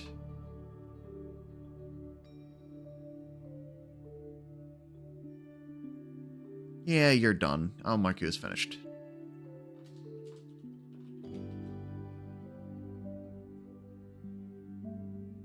Yeah, you could probably do some really cheesy gimmicks with not knowing the spell that was just cast on you as like a long-term curse type deal.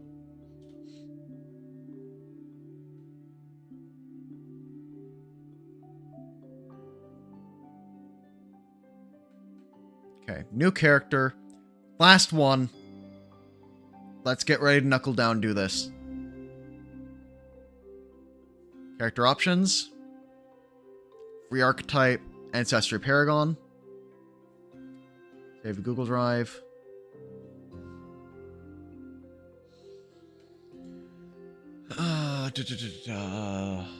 Human, heritage, uncommon, Ifrit. I know I can. However, I'm building these characters as if they were going into a long-term game, so I'm not gonna cheese their stat arrays to have more pluses than they naturally should. The only character I kind of did that cheese for was the War Priest, because if I was building that character for a long-term campaign, I wouldn't necessarily prioritize +4 Wiz.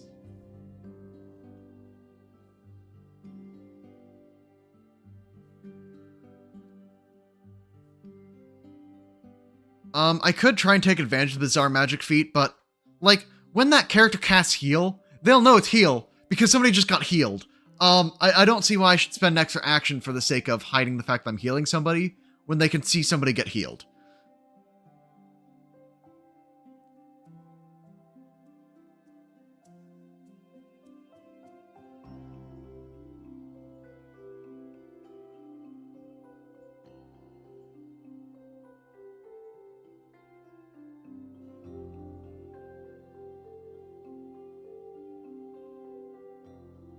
And this goblin isn't actually elemental born, it's just really weird.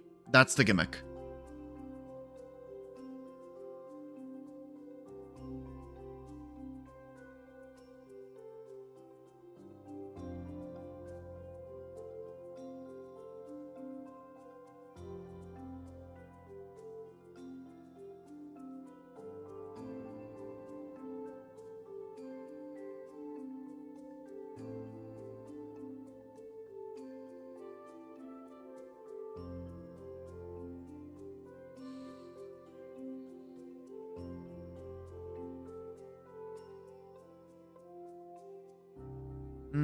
That's only stats bonus to spells and stuff. Okay, so we're not doing the goblin shenanigans then.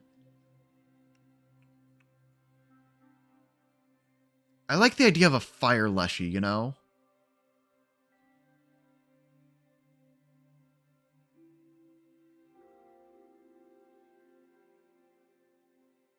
Yeah, we could do something like this.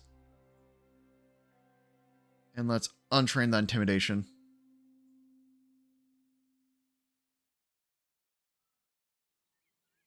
Let's go for the Ifrit Leshy.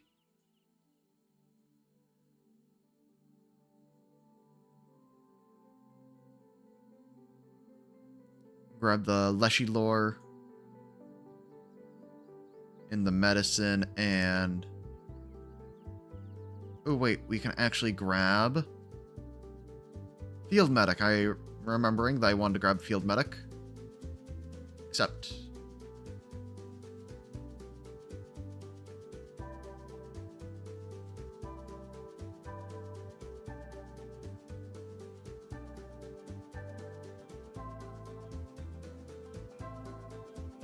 Okay. Ancestry feat of...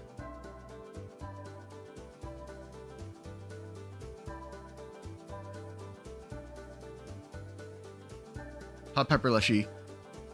So I'm thinking in terms of vibes.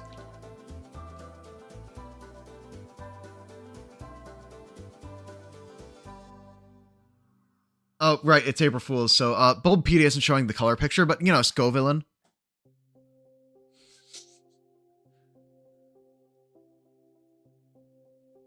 You know, this guy.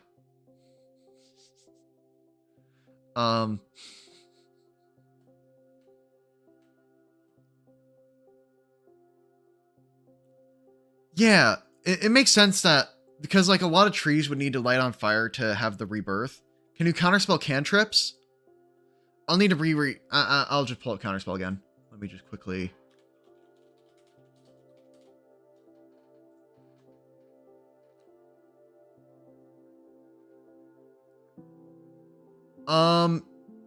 So for normal characters, they have trigger a creature casts a spell that you have prepared.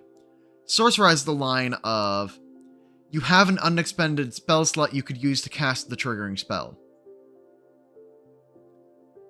Sorcerer says you need to expend the slot. Witch and Wizard say that you need to expend the prepared spell. So I think Witch and Wizard are technically allowed to counter it. Because I think they're allowed to expend their spell slot, but that depends on the exact reading you want to go with. I'm realizing that I did that on my other monitor. But... because there's a slightly different counterspell for the Prepared and the Sorcerer.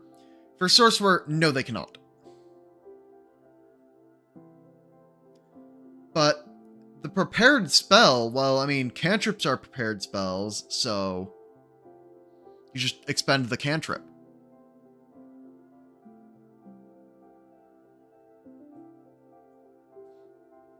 That's my argument, at least.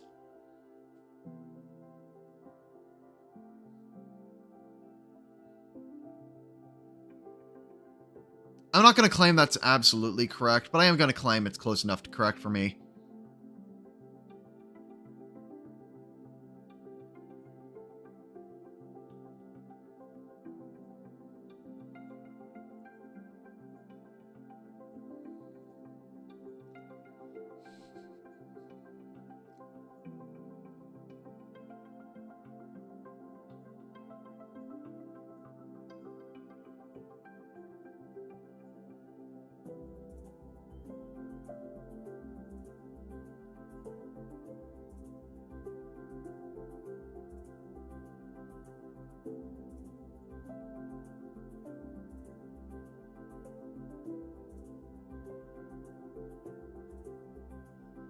I'm just going to quickly build an optimized kineticist from base feats alone, and then we can decide what archetype to throw on.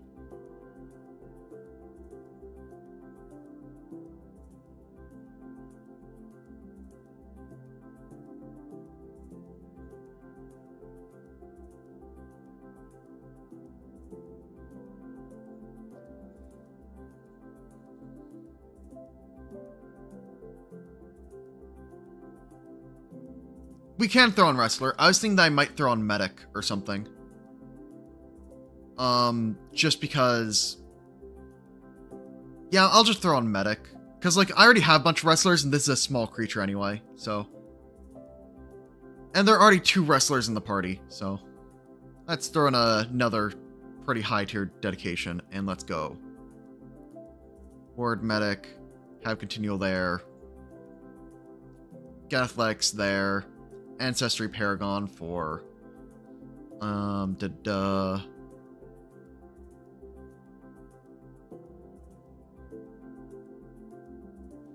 This will let them heal after taking fire damage.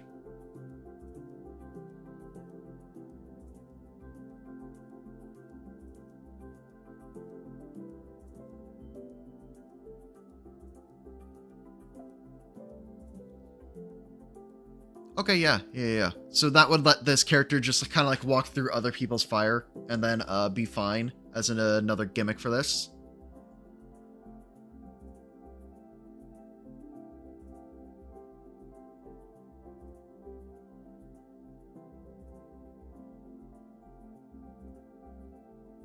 Blazing Wave because it's cool. Weapon Infusion I think was actually kind of a balance mistake. Because they should not have given things range increment 100 feet as an optional feat, when this is like Kineticist's only real way to deal with stuff at that kind of range increment. I think that is just so good as a feat if you plan on blasting as like a core element of your gameplay, that it becomes too strong for a lot of characters.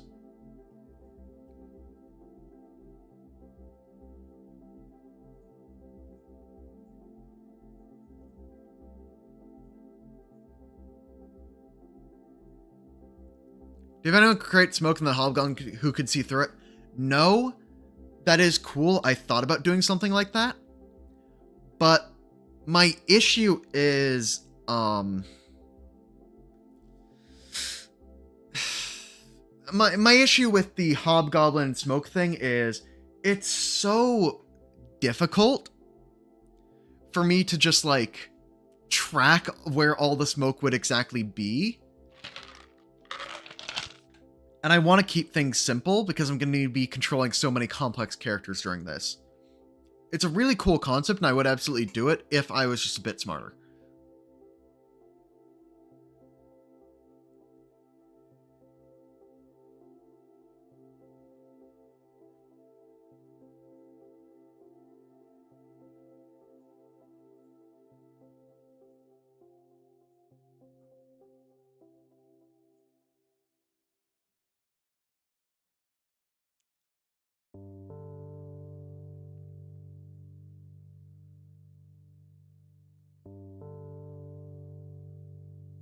So mono fire has me increase damage dealt by the impulse by 1 step.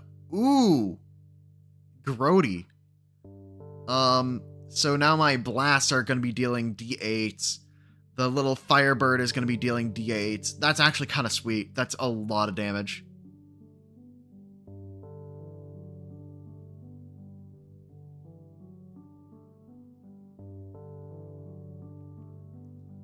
Did I accidentally overwrite all that stuff?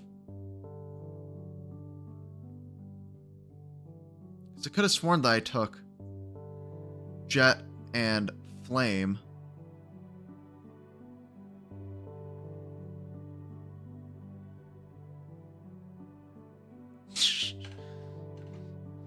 I really do not want to make this combat way more intensive than it needs to be, because I already know I'm pushing the limits of complexity I'm fine with. Alright, Ryan. Good night. I will enjoy the anguish. You might hear about how this goes in like a month after I actually run this party against them.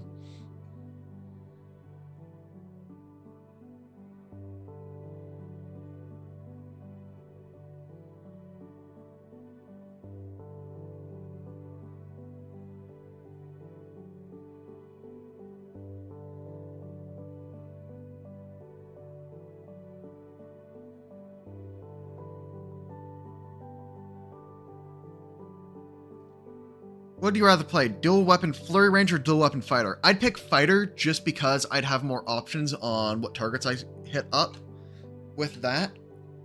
And I've done the math on it, and dual weapon ranger only starts exceeding fighter if you're using only a single action to attack, or if you're using all 3 actions to attack at specific levels.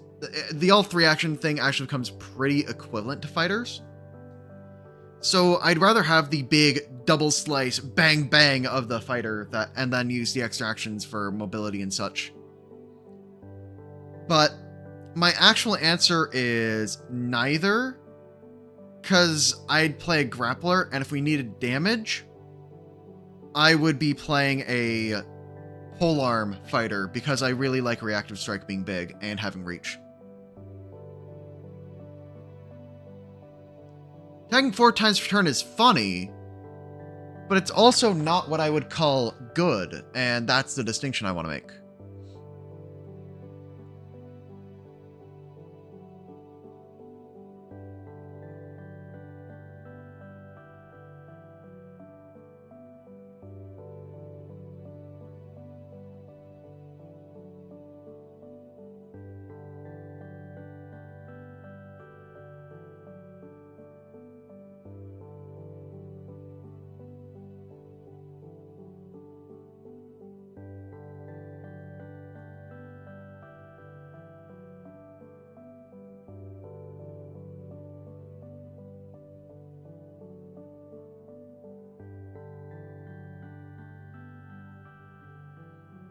So that one increases it by a step.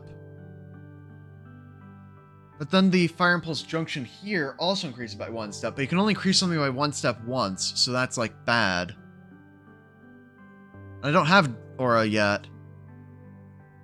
I guess I grabbed the resistance.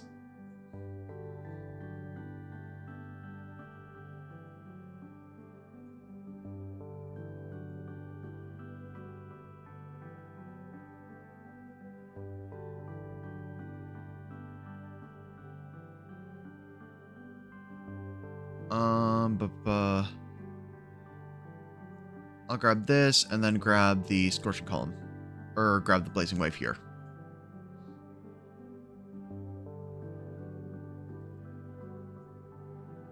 Thermal Nimbus. Yeah, I could do the Thermal Nimbus to give them the thing, and then I could, instead of this Resistance Junction, I could go for the, enemy creatures in my aura get the thing, and then they can have the bird fly through them and do the damage. Okay, I see it. Mark this level 5.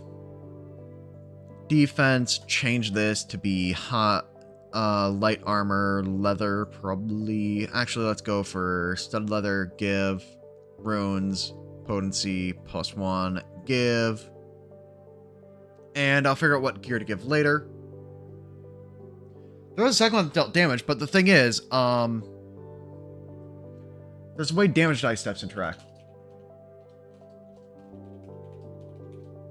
I don't think this was intentional, but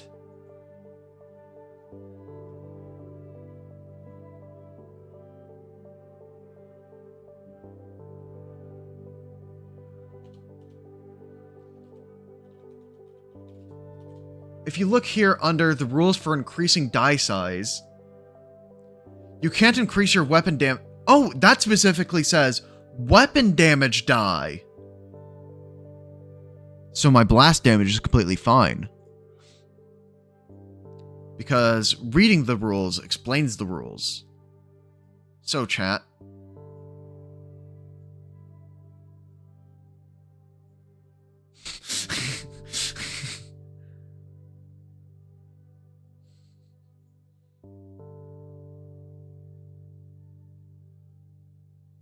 Yeah, let's go Thermal Nimbus. Yeah. There we go. That's the character.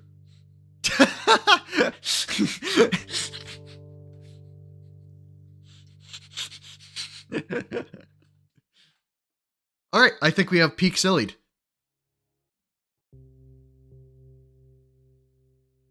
You cannot take the same junction multiple times.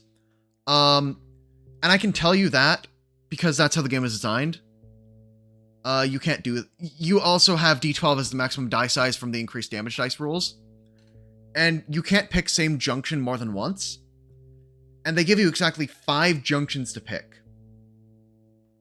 And the reason they give you exactly 5 junctions is there are only so many points you can choose to add extra elements.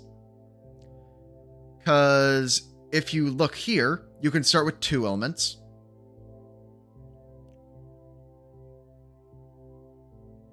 Oh wait, let me just quickly look up the rules for kineticist, just to make sure I'm not completely wrong. But I do know that from the damage dice rules, you can increase it to D20.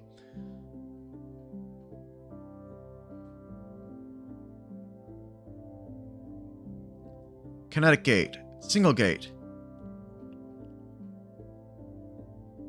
Impulse junction.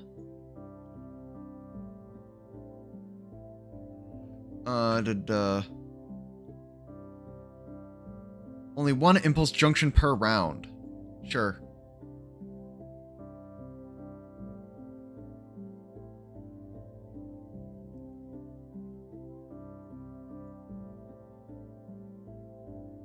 Impulse junction and aura junction are listed separately.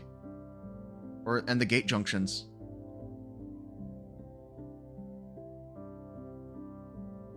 No, I'm not supposed to, that's a Pathbuilder bug. It's a Pathbuilder bug. Impulse junction is just one of the junctions. So the gate junctions are then down here, but it's just seeing that as, oh, junction is junction, and so I shouldn't be able to take 2 of them. I should not be able to do this, so I'm gonna need to take something like, aura junction.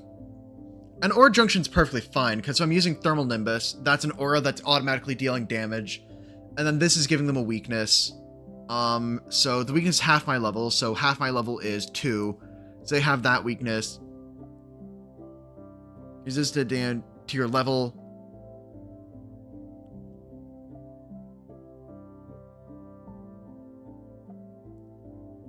Half your level, so that way it's just like, at start of turn, if you're standing near this guy, 4 damage, 4 damage, 4 damage, 4 damage, just gradually burning them down. Which I think is neat. That's cool enough. I'm gonna go look through gear for these guys later. And I'm gonna just go ahead and save character to Google Drive, and I'm going to share a copy of this, and I'm going to drop it into the dock. There we go.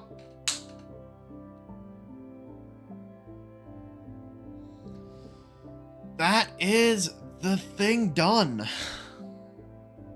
So, the villainous party is built.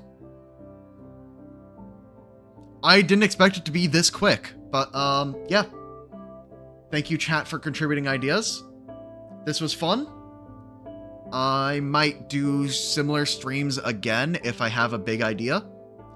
I just want people to bounce off of. Yeah, I'm going to call it successful. I'm going to close out this. And then this will just be the document I use to get to each of the different villains during the session, because then I can just click the Pathbuilder links. There we go. Well, I'm going to start closing up stream soon.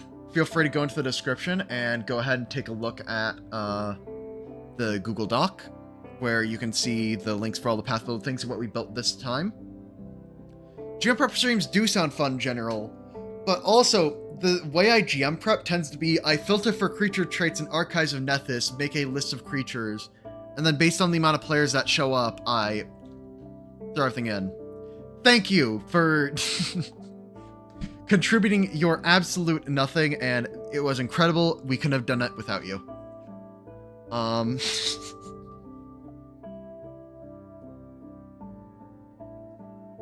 Yeah. I'm gonna be closing up shop. If anybody has any questions, feel free to go join the Discord. I have the Discord link in the description below. I'm active in there very often. So, if you want to go talk with people about this stream or other things, that's the place to do it. And for now, I'm gonna be signing off. I'll talk to y'all later.